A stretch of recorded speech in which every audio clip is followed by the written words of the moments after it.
üks Jaapani mees, kes rääkis minuga, ütles, et kas teil on tõesti, teil on selline teenistus või? Mina ütlesin, ma ei saa praegu aru, siis ma sain.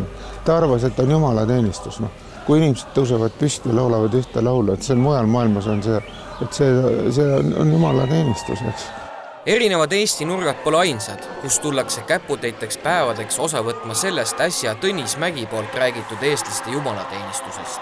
Sel suvel reisib välismaalt Maarjamaale spetsiaalselt kohale 77 rühma, lauljaid ning tantsijaid, kes ei heitu distantsidest, vaid lasevad end kohale meelitada tantsu- ja laulupeo maagiast.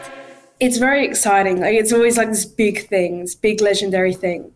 And like with knowing that it's so interesting, there's so many people doing it, that it's something you want to be involved in as well, because when you hear people talk about it, like Izaz talked about it, he said it was one of the most exciting things he's ever done.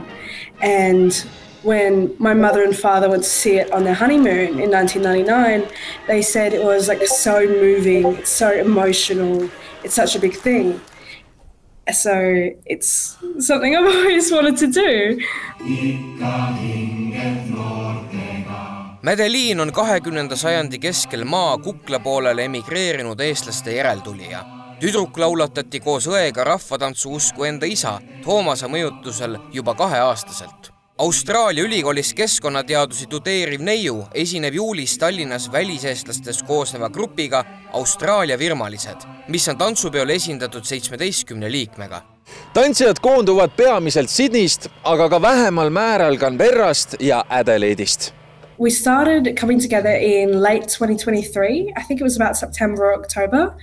And we decided to try to come together in Sydney every 2 months.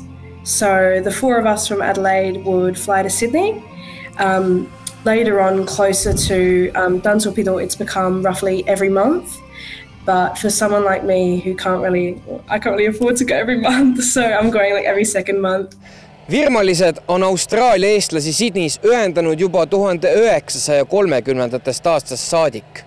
Austraalia virmalised pandi lisarahvatantsurühmana kokku just tantsupeoks. Esmaspäeviti meil on nagu põhirühm ja nemad lihtsalt teevad trenni, et esineda Austraalia üritustel või Sydney üritustel.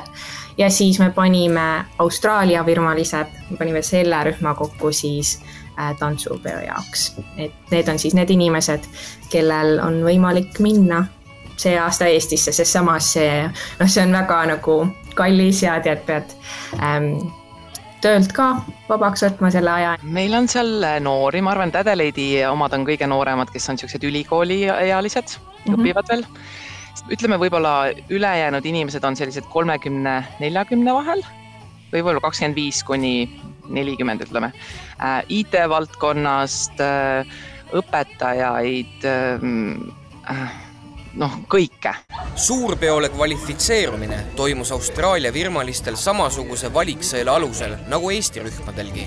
Ainult, et oma oskused jäädustati videosse ja esitati ülevaatuseks. Enne jah-sõna saamist käis kõva treening ning harjutustsükli vältel reisis virmalisi koha peale koolitama ja nõustama tantsupeo pealavastaja Helena Mariana Reimann isiklikult. Ma arvan, et minu poolest võib-olla kõige suurem abi ikkagi on see, kui sul Eestist tuleb õpetaja, kes ütleb, mida sa tegelikult tegema pead, et sa võid ju lugeda raamatuid ja vaadata videosid ja need ei anna ikkagi ära edasi seda tehnikat ja neid ootusi. Et see, et Helena Reimannil oli võimalus tulla siia meid õpetama, juhendama, ma arvan, et see oli nagu hästi suur motivatsioon meile. Ma käisin tegelikult eelmine aasta augustis, ma käisin Eestis, ma käisin Eesti rahvatantsujuhtide suvekoolis ja ma käisin tantsupeo teisel seminaril ka Viimsis ja ma õppisin seal väga palju. Ja ma olen lihtsalt lugenud seda Eesti rahvatantsu oskussõnastikku ja õppinud need põhisammud selgeks ja sealt ma nagu hakkasingi selles mõttes nagu iseendale õpetama. Säärane eestlaste seltsielu 1000 kilomeetrit kodust eemal on enamat kui lihtsalt geenidest tuleneva tungi rahuldamine. See aitabki tegelikult meie väikesel rahval edasi kesta. Ella on sündinud ja kasvanud Austraalias, kuid räägib puhtalt eesti keelt. Madeleine loeb ennast eestlaseks, kuigi intervjuu viime läbi inglise keeles. Neid on kasvatatud Eesti vaimus. It's a way to channel my Estonian culture because I never did choir and I can't really speak Estonian too much myself. So dancing has been a great way to just channel that and express that. Minu ema ja tegelikult isa ka, minu isa on, ta on uusmeremaalane, nii et ta ei ole eestlane ja ta ei räägi eesti keelt, aga nad mõlemad on ikka väga suurt vaeva näinud selle nimel, et ma räägiksin eesti keelt ja kui ma olin väike, me käisime iga 2-3 aasta tagant Eestis sugulastel külas ja siis pärast, kui ma lõpetasin gümnaasiumi siin, siis ma läksin vahetusõpilaseks Eestisse ja see kindlasti aitas ka kaasa. Mädi ja Ella jaoks on tegu nende esimese tantsupeo kogemusega, seega ootusärevus on mõistagi suur. Tõsi, Ella on peo hõngu tundnud varasemalt korduvalt lauljana. 10 aastat Austraalias elanud Ellen on kohal olnud pea igal laulupeol ning tantsinud 2-3 tantsupeol. Sellest hoolimata on ta samuti kindel, et naasemine saab olema emotsionaalne.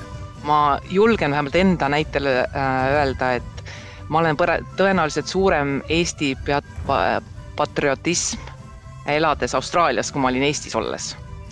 Et see tunne tagasi minna, minu kõige suurem soov oligi, et ma ju tantsisin tantsupeal ikkagi siis, kui ma olin pigem laps, et nüüd täiskasvanuna minna sinna tagasi, et ma arvan, et ärevus on suurem, kui ma enne olen käinud.